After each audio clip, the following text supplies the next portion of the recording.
காஞ்ச விடுங்க, நக்ஷத்ரா எடுங்க. Nakshatra carbon free agarbattis. Presta Premium Women's Wear. Let your body love it. ரகங்கள் பலவிதம், ஒவ்வொன்றும் உலகத்தரம். தமிழக உற்பத்தியில் உங்கள் அனுஜ் ஸ்டைல்ஸ். கன்னிராசியில் இருக்கவங்க கடன்லாம் பட்டிருப்பீங்க. இந்த கடன் அடைக்கிறதே எப்படின்னு அந்த மெத்தடு தெரியாமல் தப்பாக கடன் அடைக்கிறேன்லாம் போயிட்டு ஒரு சில கன்னிராசியில் இருக்கவங்கலாம் மென்மேலும் கடன் வாங்கி வந்திருப்பீங்க. ஸோ இந்த வருடம் எப்படி இருக்குன்னா, கடனை அடைக்கக்கூடிய வருடமாகவே இருக்குது. அதாவது முழுசாக நாங்கள் அடைச்சிடுவோமானா கொஞ்சம் கொஞ்சமாக அடைக்கக்கூடிய ஒரு அமைப்பு, கொஞ்சம் நிம்மதியை நோக்கி போகக்கூடிய ஒரு அமைப்பு அப்படிங்கிறதே வந்து கன்னிராசிக்கு இருக்குது. யாரெல்லாம் வாழ்க்கையில் முக்கியம் அப்படின்னு நினச்சிங்களோ அவங்க உங்களுக்கு ஹெல்ப்பே பண்ணியிருந்துருக்க மாட்டாங்க. யாரெல்லாம் கொஞ்சம் பெருசாக எதுவும் கண்டுட்டுருக்க மாட்டிங்களோ அவங்க தான் லைஃப்பில் ஹெல்ப் பண்ணவே வந்திருப்பாங்க. கன்னி பொதுவாகவே வந்து ஒரு பர்ஃபெக்ஷன் பார்க்குறீங்கன்னு வச்சுக்கோங்களேன். அந்த பர்ஃபெக்ஷன் உங்களுடைய ஆப்போனண்ட்டில் இருக்கவங்களுக்கும் புரியணும். என்ன மாதிரியான ஒரு பர்ஃபெக்ஷன் நீங்கள் எதிர்பார்க்குறீங்க, உங்கள் ஓட்டம் வேறு மாதிரி இருக்கும், அவங்க ஓட்டம் வேறு மாதிரி இருக்கும். ஸோ இந்த மாதிரி விஷயங்கள் எல்லாமே பேலன்சிங் பண்ணக்கூடிய ஒரு வருடமாகவே தான் இந்த தடவை வந்து கன்னிராசிக்கு இருக்குது. விநாயகர் வழிபாடு ரொம்ப அவசியம். கேது, ஏன்னா விநாயகரையே பிரதானமாக வச்சு வழிபாட்டு முறைகள் நீங்கள் பண்ணும் பொழுது கையில் கூட ஒரு விநாயகர் வச்சுக்கிறது, அப்பப்போ விநாயகர் நாமம் கேட்குறது, விநாயகர் பற்றி ஜபிக்கிறது, விநாயகர் மந்திரங்கள் கேட்குறது, லைஃப் ஸ்டார்ட்ஸ் வித் விநாயகருங்கிற மாதிரியே நீங்கள் இருந்துட்டிங்கன்னா ப்ரொடெக்ஷன் அப்படிங்கிறது அபரிதமாகவே வந்து கன்னிராசிக்காரங்களுக்கு இருக்கும். இந்த தடவை எல்லாத்துக்கும் நம்ம எப்படி நாலேஜ் ஷேர் பண்ணுறோங்கிற ஒரு விஷயம் தான். நாலேஜ் அபரிதமாக பரவும் அப்படின்னு தான் பார்க்கணும். இதை வந்து அகெயின்ஸ்டாக பார்க்க முடியாது. அட் த சேம் டைம் புதன் வீட்டில் போய் இருக்கும் பொழுது புதன் நிறைய சர்ப்ரைசஸ் கொடுக்கும்னு நம்ம சொல்லலாம். புதன் பெரும் பங்கும் இங்கே வகிக்கும். இப்போ வந்து யுத்த பூமியாக மாறுங்கிற அமைப்பும் இருக்குது. அதாவது சனி இருக்கக்கூடிய இடத்தையும் நம்ம இந்த இடத்துல பார்க்கணும். சனி தான் இங்கே மிலிட்ரி. எப்படி இந்த புதன் விவரமாக ஹேண்டில் பண்ணுறாங்கன்னு ஒன்று இருக்குது. அப்போ இங்கே குருவோடைய அனுகிரகமும் இந்த இடத்துல ஒரு வேலை பார்த்துட்ருக்கோம் அப்படிங்கிற ஒரு விஷயம் இருக்குது. அதோடு வந்து இந்த குருவோட அமைப்பு அப்படின்னு பார்க்குறப்போ உணவு சம்மந்தப்பட்ட விஷயங்கள், ஃபுட் ப்ரொடக்ஷன் அப்படிங்கிறது அபரிதமாகவே இருக்கும். கலாட்டா நேயர்களுக்கு வணக்கம். இந்த தமிழ் புத்தாண்டு எப்படி இருக்க போகுது அப்படின்னு பார்க்கலாம். அதாவது 2026 ஏப்ரல் 14 வரக்கூடிய சித்திரை தமிழ் புத்தாண்டு அனைவருக்கும் எப்படி இருக்குன்னு பார்க்குறப்போ இந்த தடவை வந்து செவ்வாய்க்கிழமையில் வந்து வருது. அதாவது விஸ்வாவசுலிருந்து பராபவ ஆண்டு அப்படின்னு பார்க்கப்படுது. பராபவ ஆண்டு அப்படின்னா என்ன அப்படின்னா, கரெக்ஷன்ஸ் எல்லாமே செஞ்ச பிழைகளை நம்ம எப்படி திருத்திக்க போகிறோம் அப்படிங்கிற ஒரு விஷயந்தான் வந்து பராபவ ஆண்டாக பார்க்கப்படுது. ஸோ செவ்வாய்க்கிழமையில் மேஷ ராசியில் சூரியன் வந்து நிற்கிறாங்க அப்படிங்கிறது தான் வந்து சித்திரை திருநாளாக பார்க்கப்படுது. கரெக்டாக சூரியனுடைய டிகிரி எந்த இடத்துல வந்து கரெக்டாக நம்ம நிற்கிதுன்னு ஒன்று சொல்கிறோம் இல்லையா? ஸோ அதுதான் வந்து சித்திரை திருநாளாக பார்க்கப்படுது. ஸ்ட்ரைட்டாக கரெக்டாக அந்த 360 டிகிரி 180 டிகிரி அப்படிங்கிறதெல்லாம் ஃபோக்கஸ் பண்ணி நம்ம பார்க்குறோம் இல்லையா? இந்த திசையில் தான் இந்த சூரியன் உதிக்குது அப்படின்னு நம்ம சொல்கிறோம் இல்லையா? நம்ம சின்ன வயசுலலாம் படிச்சிருப்போம். ஸோ அந்த நாள் மட்டும்தான் அந்த இடத்துல வந்து சூரியன் உதிக்குது அப்படிங்கிறது தான் வந்து சித்திரை திருநாளாக கொண்டாடப்படுது. முக்கியமாக சித்திரை திருநாள் வந்து விவசாயிகளுக்காக கொண்டாடப்பட்ட ஒரு தினமாகவே இருந்து அதுக்கப்புறம் அது தமிழ் புத்தாண்டாக மாறினது அப்படிங்கிறது தான். ஸோ இது செவ்வாய்க்கிழமையில் வந்து நின்றுச்சு இல்லையா? அப்போது செவ்வாய் தான் இப்போதைக்கு வந்து ராஜா. செவ்வாய் ராஜா அப்படின்னா பொலிட்டிக்கல் விஷயத்தில் நிறைய சேஞ்சஸ் வரப்போகுது, ரொம்ப அக்ரெசிவாக இருக்க போகுது, ரொம்ப ஆக்ரோஷமாக இருக்க போகுது அப்படிங்கிறது தான் வந்து சில மாற்றங்கள் வரும் அப்படிங்கிறது தான் இந்த தமிழ் புத்தாண்டு சொல்லுது. இந்த தமிழ் புத்தாண்டு 12 ராசிகளுக்கும் எப்படி இருக்குது அப்படிங்கிறது தான் இப்போ நம்ம பார்க்க போகிறோம். கன்னிராசிக்கு தமிழ் புத்தாண்டு எப்படி இருக்குன்னு பார்க்கும் பொழுது உங்களுக்கு இப்போதைக்கு குரு வந்து 10ஆம் இடத்துல இருக்கிறார் அப்படின்னு, சனி வந்து 7ஆம் இடத்துல இருக்கிறாங்க, ராகு வந்து 6ஆம் இடத்துல இருக்கிறாங்க. அப்போ இந்த சமயங்களில் எப்படி இருக்கணும் அப்படின்னா, இந்த வருடமே திருத்தறதுக்கான வருடம் அப்படின்னு சொன்னேன் இல்லையா? நிறைய மிஸ்டேக்ஸ் பண்ணியிருந்திருப்பீங்க கன்னிராசி. போன வருடம் 2 வருடத்துக்கு முன்னாடி நிறைய மிஸ்டேக்ஸ் பண்ணி இப்போ தான் விஷயங்கள் நிறைய திருத்தி இருந்திருப்பீங்க அப்படின்னே ஒன்று இருக்குது. லைஃப் பார்ட்னர்கிட்டையுமே கொஞ்சம் ஜாக்கிரதையாக அனுசரணையாக இருக்கிறீங்கன்னா லைஃப் பார்ட்னரே உங்களுக்கு சப்போர்ட்டிவாக தான் மாறுவாங்க, சப்போர்ட்டிவாக தான் இருப்பாங்க. உங்களுக்கு இந்த தடவை வந்து நெட்வொர்க், உங்களுடைய ப்ரொஃபஷன் வைஸ் சில மாற்றங்கள் வரும். ஒரு வேலை பார்த்துட்ருக்கீங்க அப்படின்னா இன்னொரு வேலை மாற்றமோ இல்லை உங்களுடைய நாலேஜோ உங்களோட ஸ்கில்ஸோ நீங்கள் டெவலப் பண்ணியிருக்கீங்க, கொஞ்சம் அப்கிரேடேஷன் போயிருக்கீங்கன்னா தொழில் மாற்றங்கள் வரக்கூடிய ஒரு அமைப்பும், இனிமேல் ஒரு ஃபஸ்ட்லேருந்து சில விஷயங்களை ஆரம்பிக்கிற மாதிரியான ஒரு அமைப்பும் உங்களுக்கு ரொம்ப நல்லாயிருக்கும். முன்னாடி நான் இந்த மாதிரி ஒரு வேலை பார்த்துட்டு இருந்தேன், அப்போ அங்கே ஏதோ ஒரு மிஸ்டேக் பண்ணிட்டேன், இப்போ நான் திருப்பி இந்த மிஸ்டேக் நான் பண்ண மாட்டேன், பணத்தை நான் எப்படி சேமிக்கணும்னு எனக்கு தெரியும், எவ்வளோ பத்திரப்படுத்திக்கணும்னு எனக்கு தெரியும். கன்னிராசியில் இருக்கவங்க கடன்லாம் பட்டிருப்பீங்க. இந்த கடன் அடைக்கிறதே எப்படின்னு அந்த மெத்தடு தெரியாமல் தப்பாக கடன் அடைக்கிறேன்லாம் போயிட்டு ஒரு சில கன்னி ராசியில் இருக்கவங்கலாம் மென்மேலும் கடன் வாங்கி இருந்திருப்பீங்க.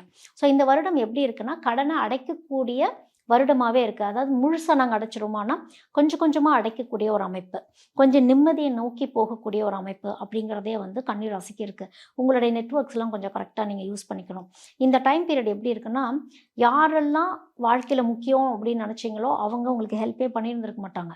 யாரெல்லாம் கொஞ்சம் பெருசாக எதுவும் கண்டுட்ருக்க மாட்டிங்களோ அவங்க தான் லைஃப்பில் ஹெல்ப் பண்ணவே வந்திருப்பாங்க. ஸோ இந்த மாதிரி மனிதர்களையும் கொஞ்சம் கண்ணில் காட்டியிருக்கும் விதி. யார் லைஃப்பில் வருவாங்க, யார் இருப்பாங்க, யார் போவாங்க, எல்லா விஷயத்தையுமே இந்த தடவை கண்ணி பார்த்துருந்துருப்பீங்க. அகலக்காலுங்கிறது மறுபடியும் கூடாது. எப்போவுமே அகலக்கால் மட்டும் வச்சிடவே கூடாது. ஏன்னா கன்னிராசியில் இருக்கவங்க ஒரு ப்ராப்ளம் வரப்போ கொஞ்சம் பயம் ஜாஸ்தியாக இருக்கும். அப்போ நான் தவறு செய்யக்கூடாதுன்னு நினைப்பீங்க. திரும்ப எல்லாம் சரியானோன்னு திருப்பி அதே தவறு இழைக்கிற மாதிரி கண்ணி போயிடக்கூடாது. ஸோ அதில் ரொம்ப கவனமாக இருந்துக்கணும். ஏன்னா உங்களுக்கு க்ரோத் பீரியட் வரக்கூடிய டைம் பீரியட் வந்துருச்சு. இந்த வருட கடைசியிலிருந்து நிறைய மாற்றங்கள் உங்களுக்கு இருக்குது.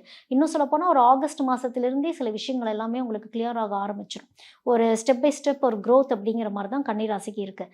உங்களுக்கு 7ல் சனி இருக்கிறதுனால இப்போ பார்ட்னர்ஷிப் அப்படிங்கிற ஒரு விஷயம்லாம் வருது அப்படின்னா நல்ல மெச்சூர்டான ஒரு பார்ட்னர் வராங்களா, பிஸ்னஸ் ரீதியாக நீங்கள் யாராவது வராங்கன்னா அந்த பிஸ்னஸ் பார்ட்னர் கொஞ்சம் மெச்சூர்டு பர்சனாக இருக்கணும், கொஞ்சம் விவரமானவங்களாக இருக்கணுங்கிறது தான் ஒன்று. அதே மாதிரி லைஃப் பார்ட்னர் சூஸ் பண்ண போகிறீங்க அப்படின்னா அவங்களுமே கொஞ்சம் மெச்சூர்டான ஒரு லெவலில் இருக்கிறாங்களா, உங்களை பார்த்துக்கிற மாதிரி இருக்காங்களா, அந்த மாதிரி தான் நீங்கள் லைஃப் பார்ட்னரும் சூஸ் பண்ணுற மாதிரி இருக்கணும். இவங்க ரொம்ப இன்னசென்ட்டாக அவங்கள நான் தான் பார்த்துக்கணும், அவங்கள நான் தான் வழி நடத்தணும் அப்படின்னா அங்கே தான் கிளாஷஸ் வரும். ஏன்னா எக்ஸ்பெக்டேஷன்ஸ் அப்படின்னு ஒரு விஷயம் வரப்போ கன்னி பொதுவாகவே வந்து ஒரு பெர்ஃபெக்ஷன் பார்க்குறீங்கன்னு வச்சுக்கோங்களேன். அந்த பெர்ஃபெக்ஷன் உங்களுடைய ஆப்போனண்ட்டில் இருக்கவங்களுக்கும் புரியணும். என்ன மாதிரியான ஒரு பெர்ஃபெக்ஷன் நீங்கள் எதிர்பார்க்குறீங்க, உங்கள் ஓட்டம் வேறு மாதிரி இருக்கும், அவங்க ஓட்டம் வேறு மாதிரி இருக்கும். ஸோ இந்த மாதிரி விஷயங்கள் எல்லாமே பேலன்சிங் பண்ணக்கூடிய ஒரு வருடமாகவே தான் இந்த தடவை வந்து கன்னிராசிக்கு இருக்குது. இப்போ கலைத்துறையில் இருக்கவங்க, இப்போ தொழில் அமைப்பில் இருக்கவங்களுக்குலாம் நல்ல அங்கீகாரம் வரக்கூடிய ஒரு இடத்துல தான் இருக்கீங்க. இப்போ பொலிட்டீஷியன்ஸ்லாம் இருக்கீங்க அப்படின்னா எல்லாத்துக்கூடையும் சமநிலையாக இருந்து, அதாவது இப்போ கவர்மெண்ட் ஜாப்ஸ்லாம் எடுத்து நீங்கள் பண்ணுற மாதிரி ஒரு லெவல்லேருந்து நெக்ஸ்ட் லெவல் போகக்கூடிய ஒரு அமைப்பு. இப்போ சில பேர்லாம் வந்து பாலிடிக்ஸில் நிற்கணும், எங்களுக்கு பாலிடிக்ஸ் நல்லா வருமா அப்படின்னா வரக்கூடிய அமைப்பு நல்லா இருக்கு. கொஞ்சம் ப்ரொமோட்டாகி வரக்கூடிய ஒரு அமைப்பு. அதுலேயே ஏதாவது கவர்மெண்ட் ரிலேட்டடாக ஏதாவது ஜாப் எடுத்து செய்கிற மாதிரியான ஒரு விஷயங்கள், கொஞ்சம் இறங்கி நீங்கள் வேலை பார்க்குறது, இந்த மாதிரி விஷயங்கள்லாம் நீங்கள் பண்ணுறீங்க அப்படின்னா உங்களுக்கு அந்த வகையில் க்ரோத் அப்படிங்கிறது ரொம்ப நல்லாயிருக்கு. ஃப்ரண்ட் ஃபேஸிங்கை விட உள்ளே இருந்து கொஞ்சம் ஐடியா கொடுத்து கொஞ்சம் அவங்களோட ஐடியாலஜியை யூஸ் பண்ணுற மாதிரியான விஷயங்கள்லாம் இருக்குன்னா பொலிட்டீஷியன்ஸுக்கு உங்களுக்கெல்லாம் வந்து அது கரெக்டாக போகும். உங்களுக்கு இந்த வருடம் வந்து கன்னிராசிக்கு பொதுவாகவே பார்த்தா கன்னிராசி ரொம்ப கவனமாக வெயிட் பண்ணிட்டு இருக்க விஷயமே என்னென்னா எங்களுக்கு ப்ரொஃபஷனல் லைஃப் எப்படி இருக்கும் அப்படிங்கிறது தான். நல்ல ஒரு பிரேக் த்ரூ, நல்ல ஒரு க்ரோத், அதை நோக்கி தான் கன்னிராசி போக போகிறீங்க.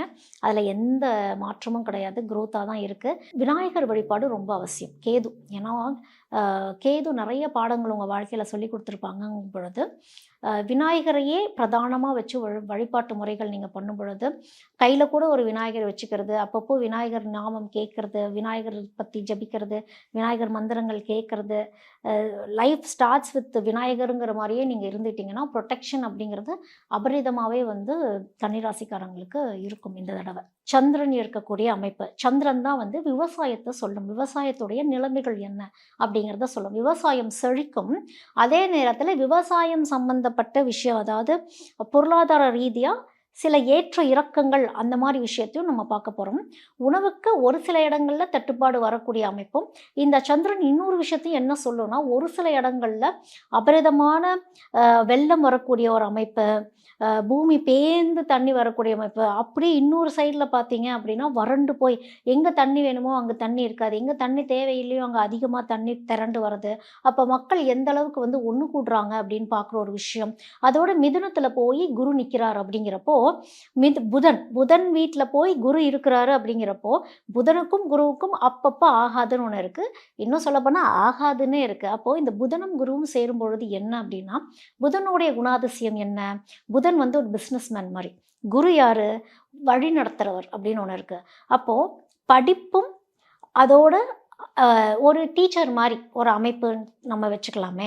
ஸோ எல்லாத்துக்கும் நம்ம எப்படி நாலேஜ் ஷேர் பண்ணுறோங்கிற ஒரு விஷயம் தான். நாலேஜ் அபரிதமாக பரவும் அப்படின்னு தான் பார்க்கணும். இதை வந்து அகெயின்ஸ்டாக பார்க்க முடியாது. அட் த சேம் டைம் புதன் வீட்டில் போய் இருக்கும் பொழுது புதன் நிறைய சர்ப்ரைசஸ் கொடுக்கும்னு நம்ம சொல்லலாம். புதன் பெரும் பங்கும் இங்கே வகிக்கும். இப்போ வந்து யுத்த பூமியாக மாறுங்கிற அமைப்பும் இருக்குது. அதாவது சனி இருக்கக்கூடிய இடத்தையும் நம்ம இந்த இடத்துல பார்க்கணும். சனி தான் இங்கே மிலிட்ரி. சேனாதிபதி மாதிரி சனி. அப்போ military forces வரும், பார்டர் எல்லாமே வந்து ரொம்ப ஸ்ட்ராங் ஆகும் அப்படின்னே பார்க்கப்படுது. அப்போது சில இஷ்யூஸ், சில பிரச்சனைகள்லாம் வரும் பொழுது எப்படி இந்த புதன் விவரமாக ஹேண்டில் பண்ணுறாங்கன்னு ஒன்று இருக்குது. அப்போ இங்கே குருவோடைய அனுகிரகமும் இந்த இடத்துல ஒரு வேலை பார்த்துட்டு இருக்கோம் அப்படிங்கிற ஒரு விஷயம் இருக்குது. அதோட வந்து இந்த குருவோட அமைப்பு அப்படின்னு பார்க்குறப்போ உணவு சம்மந்தப்பட்ட விஷயங்கள், ஃபுட் ப்ரொடக்ஷன் அப்படிங்கிறது அபரிதமாகவே இருக்கும். ஆனாலுமே இந்த ரெயின்ஃபால்னு ஒரு விஷயம் இருக்கு இல்லையா, மழை வரக்கூடிய அமைப்பு வந்து ஒரு வேளை சீதோஷ்ண நிலைகள் மாறலாம், அக்ரிகல்ச்சரில் ஏதாவது ஒரு அப்ஸ் அண்ட் டவுன்ஸ் சில விஷயங்கள் ஃபேஸ் பண்ணுற மாதிரி இருக்கும் அப்படின்னு பார்க்கப்படுது. அதோட சுக்கிரனை பற்றி இங்கே நம்ம பேசாமல் இருக்கவே முடியாது. சுக்கிரனுடைய அமைப்பும் எப்படி இருக்குன்னா, சுக்கிரனும் இந்த தடவை வந்து இந்த வாட்டர் ரிசோர்ஸஸ் எப்படி இருக்கும், நீர் இங்கே இந்த வருடமே பார்த்திங்கன்னா நீர் சம்மந்தப்பட்ட விஷயங்களில் நம்ம கொஞ்சம் ஜாக்கிரதையாகவும் இருக்கணும், பாதிக்கப்படுற மாதிரி இருக்கணும், பத்திரமாகவும் இருக்கணும். இப்படி பல விஷயங்கள் இங்கே சுக்கிரன் சொல்லுது. அப்படிங்கிறப்ப கொஞ்சம் மாடரேட்டாக இருக்குது. அப்போ வந்து தண்ணியை வந்து சுத்திகரித்து நம்ம குடிக்கணும். என்னதான் நம்ம பியூரிட்டியோட தண்ணி வந்தாலும் அதை சூடு பண்ணி குடிக்கணும், வேஸ்ட் பண்ணிடக்கூடாது. இப்படி நிறைய விஷயங்கள் இருக்குது. அதை தான் வந்து சுக்கிரன் சொல்லுது. அதோட வந்து இந்த சந்திரன் சொன்னேன் இல்லையா, சந்திரன் வந்து மேகாதிபதி அப்படின்னு பார்க்கப்படுது. அப்போ இந்த ரெயின்ஃபால் வந்து சரியான நிலைமையில இருக்காது, ஆசிட் ரெயின்ஸ் பார்ப்போம், அந்த மாதிரி இருக்குது. அப்போது இந்த மழையே நமக்கு வந்து நோயாக மாறிடக்கூடாது அப்படிங்கிறது இந்த வர்ண பகவான்கிட்ட நம்ம வேண்டிக்கணும். ஸோ இந்த மாதிரியான பிரார்த்தனைகள் வந்து இந்த தமிழ் புத்தாண்டில் இப்படித்தான் நம்ம பிரார்த்தனைகள் வச்சுக்கணும். பெரும்பாலும் இந்த புத்தாண்டுக்கெலாம் நம்ம எப்படி வந்து வழிபாடு செய்யணும் அப்படின்னா, இந்த இயற்கை கிட்ட தான் வழிபாடு செய்யணும். இந்த இயற்கை செழிப்பாக சமநிலையில் இருக்கணும். நாங்களும் அந்த இயற்கைக்கு எந்த இழிவுகளையும் உண்டாக்க மாட்டோம், இந்த இயற்கையும் வந்து எங்களுக்கு எதுவும் செஞ்சிடக்கூடாதுங்கிறதுக்காக சமநிலைக்கான பிரார்த்தனை தான். அது கூட்டு பிரார்த்தனையாகவே இந்த வருடம் இருக்கும். இன்னும் சொல்லப்போனால் இந்த வருடம் வந்து ஆன்மீகத்துக்கான வருடம். நிறைய ஆன்மீகத்தை நோக்கி நிறைய பேர் போவோம். தெய்வ வழிபாட்டு முறைகளே நிறைய விஷயங்களை காப்பாற்றும் அப்படின்னு இப்போ பார்க்கப்படுது. 3-5 விடுங்க, நட்சத்திரா எழுங்க. Nakshatra carbon free agarbattis. Presta Premium Women's Wear. Let your body love it. ரகங்கள் பலவிதம், ஒவ்வொன்றும் உலகத்தரம். தமிழக உற்பத்தியில் உங்கள் அனுஜ் ஸ்டைல்ஸ்.